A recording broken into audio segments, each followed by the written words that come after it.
서혜정 성우와 함께하는 매일 성경낭독 챌린지. 창세기 29장. 야곱이 라반의 집에 도착하다. 야곱이 줄곧 길을 걸어서 드디어 동방 사람들이 사는 땅에 이르렀다.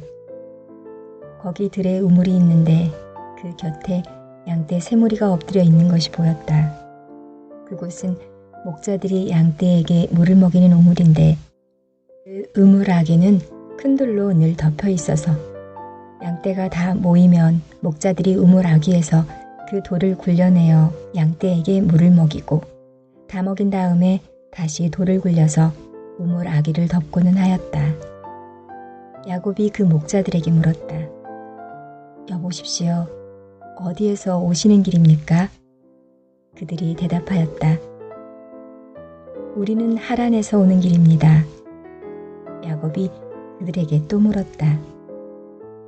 나홀이라는 분의 손자인 라반이라는 분을 아십니까? 그들이 대답하였다. 아, 예, 우리는 그를 잘 압니다.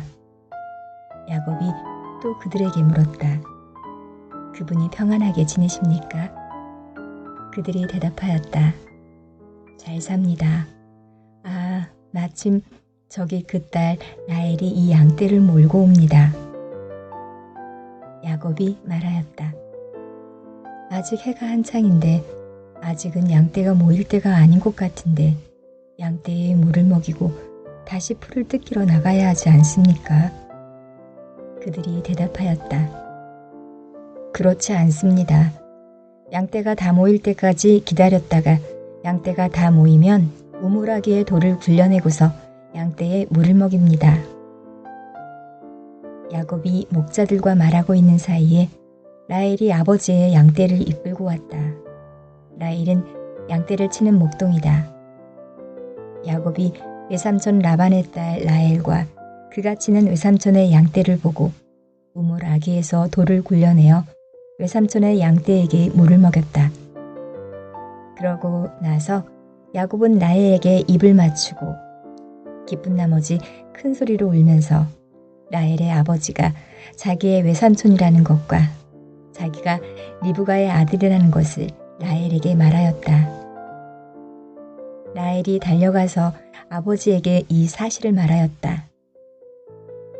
라반은 누이의 아들 야곱이 왔다는 말을 듣고서 그를 만나러 곧장 달려와 그를 보자마자 껴안고서 입을 맞추고 자기 집으로 데리고 갔다. 야곱은 지금까지 있었던 일들을 라반에게 다 말하였다. 말을 듣고 난 라반은 야곱에게 말하였다. 너는 나와 한 피부치이다.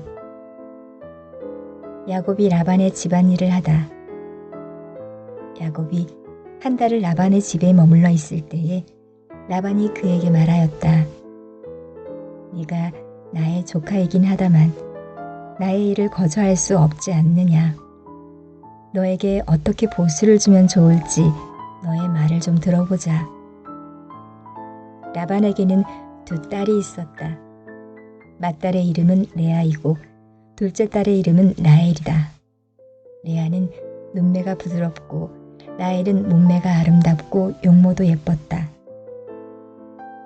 야곱은 라헬을 더 사랑하였다. 그래서 그는 제가 7년 동안 외삼촌 일을 해드릴 터이니 그때에 가서 외삼촌의 작은 딸 라헬과 결혼하게 해주십시오 하고 말하였다. 그러자 라반이 말하였다. 그 아이를 다른 사람과 짝지어주는 것보다 너에게 짝지어주는 것이 더 낫겠다. 그러면 여기서 나와 함께 살자.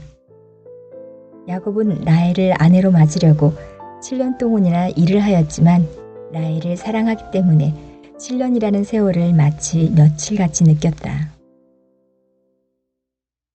7년이 지난 뒤에 야곱이 라반에게 말하였다. 약속한 기한이 다 되었습니다. 이제 장가를 들게 해주십시오. 라헬과 결혼하겠습니다. 라반이 그 고장 사람들을 다 청해놓고 잔치를 베풀었다. 밤이 되었을 때에 라반은 큰딸 레아를 데려다가 신방으로 들여보냈는데 야곱은 그것도 모르고 레아와 동침하였다. 라반은 여종 실바를 자기 딸 레아에게 몸종으로 주었다. 아침이 되어서 야곱이 눈을 떠보니 레아가 아닌가. 야곱이 라반에게 말하였다. 외삼촌께서 저에게 이러실 수 있습니까? 제가 그동안 라헬에게 장가를 두려고 외삼촌 일을 해드린 것이 아닙니까? 외삼촌께서 왜 저를 속이셨습니까? 라반이 대답하였다. 큰딸을 두고 작은딸부터 시집 보내는 것은 이 고장의 법이 아닐세. 그러니 이랫동안 초래 기간을 채우게. 그런 다음에 작은 아이도 자네에게 주겠네. 그 대신에 자네는 또 7년 동안 내가 맡기는 일을 해야 하네. 야곱은 그렇게 하였다. 그가 레아와 이랫동안 지내고 나니 라반은 자기 딸 라헬을 그에게 아내로 주었다. 라반은 여종 비라를 자기 딸 라헬에게 몸종으로 주었다. 야곱이 라헬과 동침하였다. 야곱은 레아보다 라헬을 더 사랑하였다. 그는 또다시 7년 동안 라반의 일을 하였다. 야곱에게 아이들이 생기다. 주님께서는 레아가 남편의 사랑을 받지 못하는 것을 보시고 레아의 태를 열어주셨다. 라헬은 임신을 하지 못하였으나 레아는 마침내 임신을 하여 아들을 낳았다. 그는 속으로 주님께서 나의 고통을 살피시고 나에게 아들을 주셨구나. 이제는 남편도 나를 사랑하겠지 하면서 아기 이름을 르우벤이라고 하였다. 그가 또 임신을 하여 아들을 낳았다.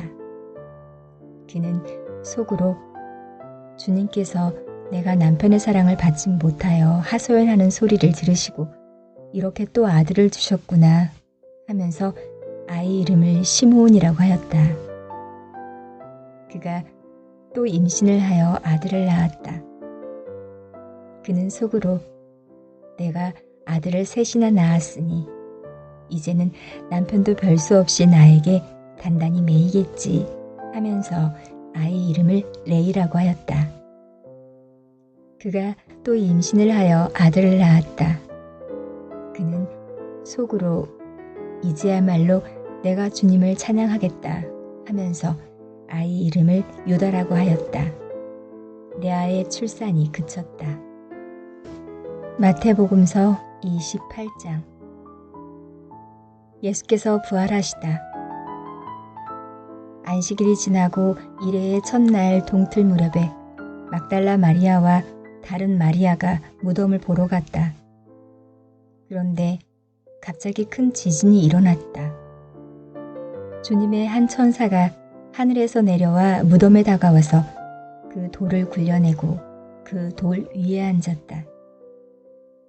그 천사의 모습을 번개와 같았고 그의 옷은 눈과 같이 희었다. 지키던 사람들은 천사를 보고 두려워서 떨었고 죽은 사람처럼 되었다. 천사가 여자들에게 말하였다. 두려워하지 말아라. 나는 너희가 십자가에 달리신 예수를 찾는 줄 안다. 그는 여기에 계시지 않다. 그가 말씀하신 대로 그는 살아나셨다. 와서 그가 누워 계시던 곳을 보아라. 그리고 빨리 가서 제자들에게 전하기를 그는 죽은 사람들 가운데서 살아나셔서 그들보다 먼저 갈릴리로 가시니 그들은 거기서 그를 뵙게 될 것이라고 하여라. 이것이 내가 너희에게 하는 말이다. 여자들은 무서움과 큰 기쁨이 엇갈려서 급히 무덤을 떠나 이 소식을 그의 제자들에게 전하려고 달려갔다. 그런데 갑자기 예수께서 여자들과 마주쳐서 평안하냐?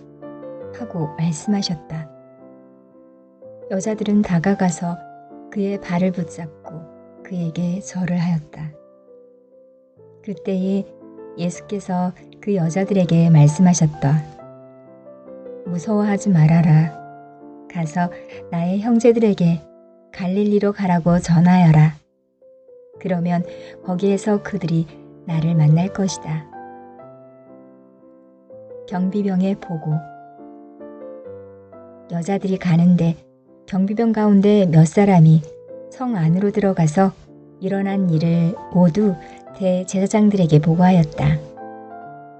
대제사장들은 장로들과 함께 모여 의논한 끝에 병사들에게 은돈을 많이 집어주고 말하였다.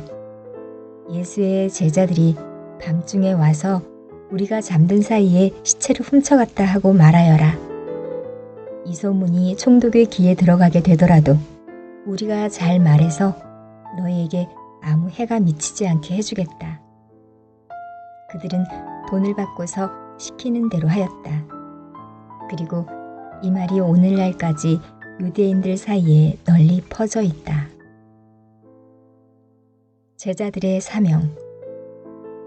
11 제자가 갈릴리로 가서 예수께서 일러주신 산에 이르렀다. 그들은 예수를 뵙고 절을 하였다. 그러나 의심하는 사람들도 있었다. 예수께서 다가와서 그들에게 말씀하셨다. 나는 하늘과 땅의 모든 권세를 받았다. 그러므로 너희는 가서 모든 민족을 제자로 삼아서 아버지와 아들과 성령의 이름으로 세례를 주고 내가 너희에게 명령한 모든 것을 그들에게 가르쳐 지키게 하여라. 보아라, 내가 세상 끝날까지 항상 너희와 함께 있을 것이다. 에스더기 5장. 에스더가 왕과 하만을 잔치에 초대하다. 금식한 지 사흘째 되는 날에 에스더는 왕후의 예복을 입고 대궐 안뜰로 들어가서 대궐을 마주보고 섰다. 그때의 왕은 어전 안의 왕자에서 문 쪽을 바라보고 앉아 있었다. 왕이 에스더 왕후가 뜰에 서 있는 곳을 사랑스러운 마음으로 바라보고 쥐고 있던 금 귤을 에스더에게 내밀자 에스더가 가까이 다가가서 그 귤의 끝에 손을 대었다. 왕이 그에게 말을 건네었다. 웬일이오? 에스더 왕후, 무슨 소청이라도 있소? 당신에게라면 나라의 절반이라도 떼어주겠소. 에스더가 말하였다. 임금님께서 허락하신다면 내가 오늘 잔치를 차리고 임금님을 모시고 싶습니다. 하만과 함께 오시면 좋겠습니다. 왕은 곧 명령을 내렸다. 에스더의 말대로 하겠다. 곧 하만을 들라하여라. 왕과 하만은 에스더가 베푼 잔치에 갔다. 함께 술을 마시다가 왕은 또다시 에스더에게 물었다.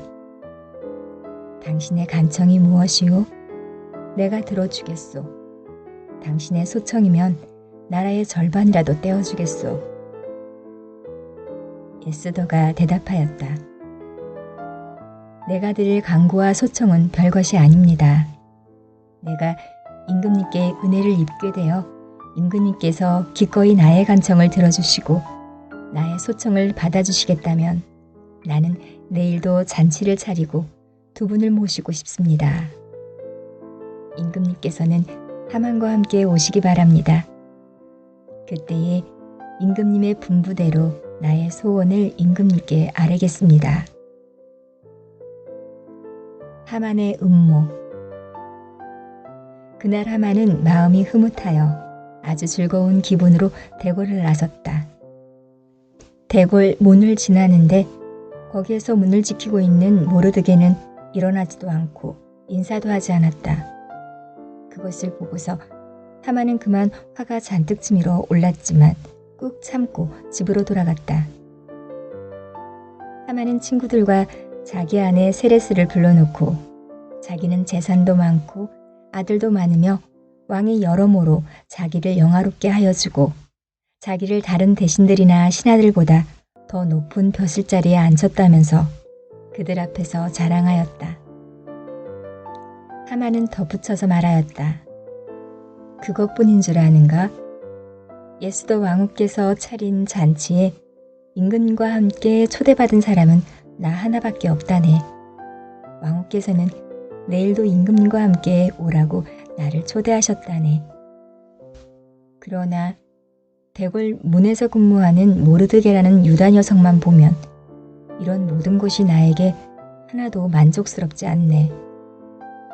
그의 아내 세레스와 친구들이 하나같이 하만에게 말하였다.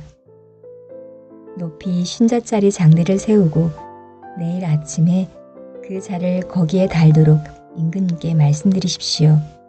그런 다음에 임금님을 모시고 잔치에 가서 즐기십시오. 하만은 그것이 참 좋은 생각이라고 여기고 곧 장대를 세우도록 하였다.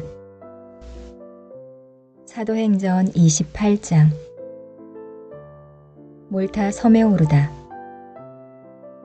우리가 안전하게 목숨을 구한 뒤에야 비로소 그곳이 몰타 섬이라는 것을 알았다. 섬 사람들이 우리에게 특별한 친절을 베풀어 주었다. 비가 내린 뒤라서 날씨가 추웠으므로 그들은 불을 피워서 우리를 맞아 주었다. 바울이 나뭇가지를 한 알음 모아다가 불에 넣으니 뜨거운 기운 때문에 독사가 한 마리 튀어나와서 바울의 손에 달라붙었다. 섬 사람들이 그 뱀이 바울의 손에 매달려 있는 것을 보고 이 사람은 틀림없이 살인자이다. 바다에서는 살아나왔지만 정의의 여신이 그를 그대로 살려두지 않는다 하고 서로 말하였다. 그런데 바울은 그 뱀을 불 속에 떨어버리고 아무런 해도 입지 않았다. 섬 사람들은 그가 살이 부어오르거나 당장 쓰러져 죽으려니 하고 생각하면서 기다렸다. 그런데 오랫동안 기다려도 그에게 아무런 이상이 생기지 않자 그들은 생각을 바꾸어서 그를 신이라고 하였다. 그 근처에 그 섬의 추장인 보블리오가 농장을 가지고 있었다. 그가 우리를 그리로 초대해서 사흘 동안 친절하게 대접해 주었다. 마침 보블리오의 아버지가 열병과 이질에 걸려서 병석에 누워 있었다. 그래서 바울은 들어가서 기도하고 그에게 손을 얹어서 낫게 해주었다. 이런 일이 일어나니 그 섬에서 병을 앓고 있는 다른 사람도 찾아와서 고침을 받았다. 그들은 극진한 예로 우리를 대하여 주었고 우리가 떠날 때에는 우리에게 필요한 물건들을 배에다가 실어주었다. 바울이 로마에 이르다. 석 달 뒤에 우리는 그 섬에서 겨울을 난 디오스구로라는 이름이 붙은 알렉산드리아 배를 타고 떠났다. 우리는 수라구사에 입항하여 사흘 동안 머물고 그곳을 떠나 빙 돌아서 레기온에 다다랐다. 그런데 하루가 지나자 남풍이 불어왔으므로 우리는 이틀 만에 보디올에 이르렀다. 우리는 거기서 신도들을 만나서 그들의 초청을 받고 이랫동안 함께 지냈다. 그런 다음에 드디어 우리는 로마로 갔다. 거기 신도들이 우리 소식을 듣고서 아피온 광장과 트레스 마을까지 우리를 맞으러 나왔다. 바울은 그들을 보고 하나님께 감사를 드리고 용기를 얻었다. 우리가 로마에 들어갔을 때에 바울은 그를 지키는 병사 한 사람과 함께 따로 지내도 된다는 허락을 받았다. 바울이 로마에서 전도하다. 사흘 뒤에 바울은 그곳 유대인 지도자들을 불러 모았다. 그들이 모였을 때에 바울은 이렇게 말하였다. 동포 여러분, 나는 우리 결례와 조상들이 전하여 준 풍속을 거스르는 일을 한 적이 없습니다. 그런데도 나는 제수가 되어서 예루살렘에서 로마 사람의 손에 넘겨졌습니다. 로마 사람은 나를 신문하여 보았으나 사형에 처할 만한 아무런 근거가 없었으므로 나를 놓아주려고 하였습니다.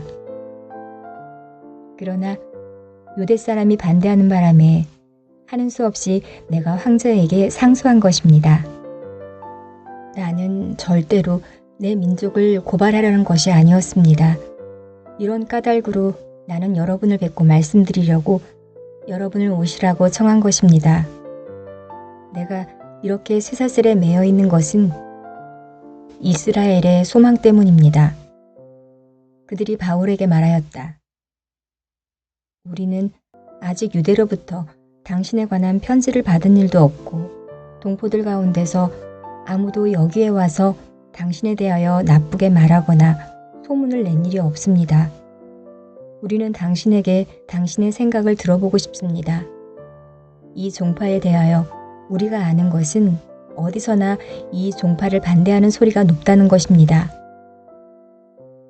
그들은 바울과 만날 날짜를 정하였다. 그 날에 더 많은 사람이 바울의 숙소로 찾아왔다. 그는 아침부터 저녁까지 그들에게 하나님 나라를 엄숙히 증언하고 모세의 율법과 예언자의 말을 가지고 예수에 관하여 그들을 설득하면서 그의 속내를 터놓았다. 더러는 그의 말을 받아들였으나 더러는 믿지 않았다. 그들이 이렇게 견해가 서로 엇갈린 채로 흩어질 때에 바울은 이런 말을 한마디 하였다. 성령께서 예언자 이사야를 통하여 여러분의 조상에게 하신 말씀은 적절합니다. 곧 이런 말씀입니다. 이 백성에게 가서 말하여라. 너희가 듣기는 들어도 깨달지 못하고 보기는 보아도 알지 못한다. 이 백성의 마음이 무디어지고 귀가 먹고 눈이 감기어 있다. 이는 그들로 하여금 눈으로 보지 못하게 하고 귀로 듣지 못하게 하고 마음으로 깨달지 못하게 하고 돌아서서 못하게 하여 내가 그들을 고쳐주지 않으려는 것이다. 그러므로 여러분은 하나님의 이 구원의 소식이 이방 사람에게 전파되었음을 알아야 합니다. 그들이야말로 그것을 듣고 받아들일 것입니다. 바울은 자기가 얻은 셋집에서 꼭 2해 동안 지내면서 자기를 찾아오는 모든 사람을 맞아들였다. 그는 아무런 방해도 받지 않고 아주 담대하게 하나님 나라를 전하고 주 예수 그리스도에 관한 일들을 가르쳤다.